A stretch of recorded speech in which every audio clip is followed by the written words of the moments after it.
इफ्तिखार गिलानी साहब, आपका तवील तजुर्बा है, मेन स्ट्रीम मीडिया में आप रहे हैं, आपको पूरे केस के बारे में क्या लगता है, कहाँ मुसलमानों से चूक हुई? बहुत बहुत शुक्रिया जनाब आपका। बिस्मिल्लाहिर्रहमानिर्रहीम। जावेद साहब की इस बात से मैं इत्तेफाक करता हूँ कि आर्कोलॉजिक सर्वे को वहाँ आने का कोई मतलब ही नहीं था।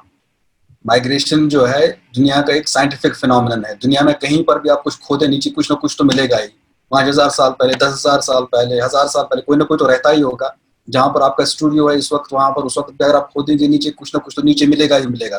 किसी न किसी का 5,000 साल पहले जो वहाँ रहता था इस वक्त आपके पास आ जाएगा। अपना स्टूडियो आप खाली कर दीजिए, मैं यहाँ रहता हूँ। जाहिर सी बात है, हमें लॉ ऑफ लिमिटेशन जो है उसी पर एम्फेसिस देकर उसी के ऊपर जो है हम अपनी केस को बनाना चाहिए था, बजाय इसके कि हमने खुद एक रास्ता खोल दिया आर्कोलॉजी वाला, जो मेरे ख्याल में जावेद साहब ने बहुत अच्छी तरह इसको बयान किया।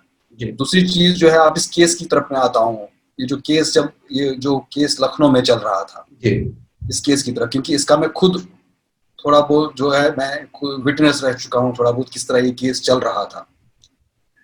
एक तो जो है कई मेरे दोस्त, मेरे जो कुलीग्स थे वो इसमें विटनेसेस थे। 351 के 351 विटनेसेस थे, उसमें से कई 2-3 कुलीग्स मेरे विटनेसेस थे उसमें। एक फोटोग्राफर्स थे, जब मैं डीएनए में काम करता था वो भी विटनेस थे उसमें। परवीन जैन विटनेस थे उसमें। एक और जो संजय काक, जो उस वक्त तो ये मीडिया तो नहीं आया था अभी, जो जिस तरह तहलका ने बाद में शुरू किया था स्टिंग ऑपरेशन, लेकिन उसने स्टिंग ऑपरेशन किया था उसको संजय काक ने स्टेट्समैन में था। स्टेट्समैन में उसने जो है 6 दिसंबर से बहुत पहले मेरे ख्याल में इसने एक सीरीज लिखी थी स्टेट्समैन में, जिसमें उसने बता दिया था कि इस पूरी कॉन्स्पिरेसी को उसने अनवेल किया था उसमें। वो लिब्रान कमीशन में भी और यहाँ पर भी विटनेस थे। वो परवीन जैन भी विटनेस थे और हमारे फोटोग्राफर थे बीके यादव, वो भी विटनेस थे। उनको समन आता था वहाँ से, पहले तो ये फैजाबाद से बरेली, बरेली से फिर लखनऊ समन आता था वहाँ से। और समन अब जाहिर वो बेचारे ट्रेन से लेकर पहुँच जाते थे, अब वहाँ पहुँच जाते थे वहाँ पर, अब वहाँ विटनेस देने के लिए वहाँ दिन भर खड़ा कर देते थे और शाम को उसको कह रहे थे आज विटनेस नहीं है, आज कोई वकील नहीं है, कभी जज नहीं है, कभी कोई नहीं, कभी कोई नहीं है, नहीं होता था। वो बेचारे वापस आकर फिर जाकर जो है फिर समन आता था, फिर वो ऑफिस से छुट्टी लेते थे, फिर वो पहुँच जाते थे। एक दिन अब अल्टीमेटली हुआ कि हाँ अब विटनेस, अब सब वकील भी थे, जज भी था, सब लोग थे, अब विटनेस शुरू हो गई। उनको कटहरे में बिठा दिया गया, विटनेस ले लिए। मैं परवीन जैन की बात कर रहा हूँ। विटनेस हो रही है, विटनेस में उनको लगा दिया, विटनेस शुरू हो गई। अब एक मोहम्मद वकील साहब आ गए तो उन्होंने कान में आकर उसको गाली दे दी, माँ बहन की गाली दे दी। अब जाहिर सी बात, माँ बहन की गाली सामने कोर्ट में कोई दे रहा है, तो उन्होंने जज साहब को कहा, जज साहब देखिए क्या हो रहा है यहाँ पर, ये वकील साहब जो मुझे गाली दे रहे हैं। कौन वकील साहब गाली दे रहे हैं? कहा ये वकील साहब ये मुझे गाली दे रहे हैं। अच्छा ठीक है, एप्लीकेशन लिख दो। तो उसको कागज दे दिया गया, लिख दिया उसने एप्लीकेशन, कहा ये वकील मुझे गाली दे रहे हैं, यहाँ मुझे धमका रहे हैं। मैं कहा ठीक है, आप पहले तो विटनेस तो बाद में होगी, पहले इस पर अब डिसीजन होगा कि आपको कौन गाली दे रहा है। जज कह रहा है पहले इसका निपटारा हो जाएगा। इसी दौरान हंगामा शोर और मच वगैरह, इसी दौरान कोर्ट एडजर्न हो गया। अब दूसरे हियरिंग पर ये आ गए तो दूसरे में बताते रहे आपको वकील, पहले आप अपना वकील कर लीजिए, वकील जो पहले यही केस लड़ना है, आपको गाली कौन दे रहा है। तो बड़ी मुश्किल से जो है उन्होंने अपना पीछा छुड़ाया। उन्होंने कहा कि मुझे कोई गाली नहीं दे रहा है, मैं आप केस वापस ले रहा हूँ, मुझे असली मेरा बयान आप ले लो, मुझे छोड़ दो, मुझे किस तरह से मुझे आज़ाद करो। ये मुझे याद है कि मैं उस वक्त भी जो है कुछ मिली लीडरान के पास गया था, उनको बता दिया था कि किस तरह से वहाँ पर लखनऊ में केस कैसे चल रहा है, किस तरह की सिचुएशन, किस तरह का सिचुएशन वहाँ, किस तरह का वहाँ पर हालात बन रहा है, ये जज का बिहेवियर क्या है, या इन वहाँ कैसे ये केस चल रहा है। लेकिन मेरा तजुर्बा ये है कि हम जैसे जो अंग्रेजी मीडियम के जो सहाफ़ी जो है, हमें मिली लीडरान कोई ज़्यादा जो है हमें जो है कुछ मेरे ख्याल में शायद सीरियस नहीं लेते हैं हमें। तो मैं किसी इसका मुझे सिर्फ इसी एक बात पर ये किस जमाने की बात है गिलानी साहब? ये जब अभी 4-5 साल पहले की 4-5 बात साल पहले की 4-5 साल पहले की बात है, जब ये चल रहा था। उस वक्त यूपीए की गवर्नमेंट ही थी उस वक्त, ये जो केस चल रहा था। तो उस वक्त जो है कई कोशिश की थी मैंने तो, लेकिन एक तो ये सिर्फ इसी वाक़े में नहीं, मुझे दूसरे और भी वाक़े बहुत सारे हैं जिन पर मुझे तजुर्बा मसला है कि ये पता नहीं क्यों वो सीरियस नहीं ले पा रहे हैं, हम ले पाते हैं हमें। तो ये अब जब जिस दिन अब गवाही हो गई, अब इनकी जब गवाही शुरू हो गई, तो जब गवाही शुरू हो गई तो उनको बता दिया गया तो ये तो इसके पास तो कोई सबूत ही नहीं है, ये उस वक्त वहाँ पर था, फैजाबाद वहाँ पर था, अयोध्या में था। पहले तो सबूत लिया कि अयोध्या में था। अब वो उस वक्त पायनियर में काम करते थे। अब ये मेरे दोनों साल ये पायनियर में काम करते थे। अब वहाँ पर जाकर जो है पायनियर में ऑफिस में जाकर उन्होंने लेकर आ गए, वहाँ हमने इनको भेजा हुआ था किसी तरह से। अब उस वक्त चंद्र मित्रा के पास था, पायनियर था, लेकिन किसी तरह से दे दिया उसने। तो अब वहाँ पर अब दोबारा फिर जब डेट था उनका, तो दोबारा वहाँ डेट में जब दे दिया, हाँ वहाँ पर उनका ये नहीं चला, आपको ट्रेन का टिकट लिया, ट्रेन कहाँ से आ गए थे, जहाज का या ट्रेन का टिकट लिया।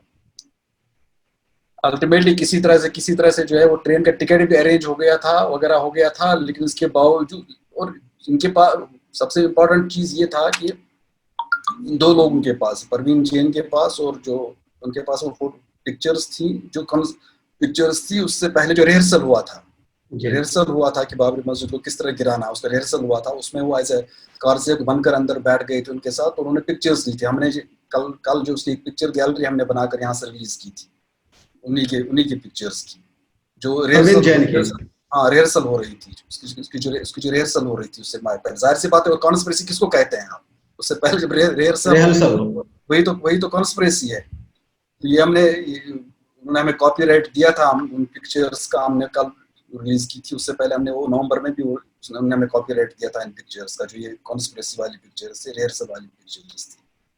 ये सिर्फ इन्हीं के साथ नहीं, ये संजय काक के साथ भी ऐसा ही हाल हुआ, ऐसी सिचुएशन उसके साथ भी हुई।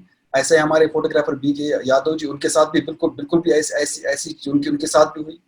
दूसरी चीज जो है इसमें, हमारे वहां पर बीजेपी की गवर्नमेंट के बाद तो वहां पर सेकुलर गवर्नमेंट ही थी ना, समाजवादी की बीएसपी की गवर्नमेंट ही थी वहां पर। और कल मैं नूरानी साहब के साथ बात कर रहा था बॉम्बे में, क्योंकि उनका जो तीसरा वॉल्यूम है इसका बाबरी मस्जिद का अयोध्या डिस्प्यूट का, उसमें तीसरे वॉल्यूम में उन्होंने कॉन्स्पिरेसी को खासा डिटेल में जो उन्होंने तफसील। गिलानी साहब जरा सा रुकते हैं, सलीम साहब से ले लेते हैं, फिर इस मसले पर बात करें। काफी अहम जानकारी आप दे रहे हैं वैसे। डॉक्टर सलीम खान साहब, आपको क्या लगता है, इफ्तिखार गिलानी साहब जैसे कह रहे हैं, मेरा भी सवाल यही है जो पहला सवाल है सब लोगों से, कि कहीं पर हम मुसलमानों से भी चूक हुई है, मिली तंजीमों से भी, या सिर्फ ये कहते रहे कि जुडिशरी सिस्टम हिंदुस्तान का तबाह है, इंसाफ का खून हुआ है। मिली तंजीमों की तरफ से जो लोग केस लड़ रहे थे उनकी तरफ से कोई कमी, कोई कोताही नहीं है दोनों मामले में। देखिए, जब इंसाफ ही ना हो तो फिर इसके साथ इंसाफ हुआ, उसके साथ ना इंसाफी हुई, इसके साथ गलत हुआ, उसके साथ गलत हुआ, ये सब बातें बेमाना होती हैं। जितने भी फैसले हुए हैं वो पहले फैसला हुआ, उसके बाद उसके लिए हिसाब किताब बनाया गया कि इस फैसले को कैसे सपोर्ट करेंगे। तो जब ये बात ताला खुलते वक्त भी ये बात हुई, पिछले साल जो सुप्रीम कोर्ट का फैसला हुआ उसके वक्त भी ये बात हुई, और अभी भी ये बात हुई। जब ये बात साफ दिखाई दे रही है तो बाल की खाल निकालने से कि अगर ये कर लेते तो वो हो जाता, हमने इजाज़त दी तो खुदाई हुई, हम इजाज़त नहीं देते तो क्या वो खुदाई नहीं होती। ये तो यार ऐसी बचपने की बातें हैं, बंदर को देख के लोग फैसले कर रहे हैं। पर मैं ये बात कहना चाह रहा था, देखिए मुसलमानों का दावा क्या था। मुसलमानों का दावा ये था कि बाबरी मस्जिद किसी मंदिर को तोड़ के नहीं बनाई गई, पहली बात, ठीक है। सुप्रीम कोर्ट ने यह बात तस्लीम किया कि बाबरी मस्जिद किसी मंदिर को तोड़ के नहीं बनाई गई। खुदाई के बावजूद जो चीज़ मिली वो बहुत पुरानी थी, और वो जो चीज़ टूटी थी वो बाबरी मस्जिद के बनने से बहुत पहले थी। तो मुसलमान अगर ये साबित करने में नाकाम हो जाते कि मंदिर को तोड़ के मस्जिद नहीं बनाई गई, तो अब तो कह सकते थे कि गलती हुई, लेकिन ऐसा नहीं हुआ, मुसलमान इसमें कामयाब हुए। मस्जिद के अंदर ला के मूर्तियां रखी गई, ये मुसलमानों का दूसरा दावा था कि भाई हम लोग नमाज पढ़ रहे थे उसमें मंदिर मूर्तियां ला के रखी। सुप्रीम कोर्ट ने ये बात तस्लीम किया कि उसके अंदर मूर्तियों को ला के रखना इबादतगाह की बेहुरमती थी। तो मुसलमानों का जो दूसरा दावा था वो भी सुप्रीम कोर्ट में तस्लीम हो गया। मुसलमानों का तीसरा दावा ये था कि भाई बाबरी मस्जिद को शहीद किया गया, ये नाइंसाफ़ी है। सुप्रीम कोर्ट ने माना कि हाँ वो एक क्रिमिनल एक्ट था। तो जब आपके तीनों दावे सुप्रीम कोर्ट ने तस्लीम कर लिए और उसके बावजूद हठधर्मी दिखाते हुए राज्यसभा की सीट के लिए फैसला ये कर दिया कि साहब जमीन उसको दी जाएगी। तो फिर ये कहना कि अगर हम ये करते और वो कागज हमारे पास होता और वो सबूत होता, ये मैं समझता हूँ कि बेवकूफी की बातें हैं। सर, इसमें 5 जजेस की बेंच थी, एक जज को राज्यसभा की सीट मिली है। हाँ, और बाकी को धमकी। सिर्फ सीट ही नहीं, देखिए दुनिया जो है वो एक गाजर और हैंटर से चलती है। एक तरफ होता है गाजर और एक तरफ होता है हैंटर। गाजर सामने होता है इसलिए दिखाई देता है, हैंटर पीछे होता है इसलिए दिखाई नहीं देता। हिंदुस्तान में कैसे ब्लैकमेलिंग होती है, लोया केस में क्या हुआ, लोया का क्या हुआ, उसके विटनेसेस का क्या हुआ, ये देख लीजिए। तो आप कह रहे हैं कि मतलब कोई कसूर नहीं है मिली जमातों का, मुसलमानों का? कोई कसूर नहीं है। जब अहमद जावेद साहब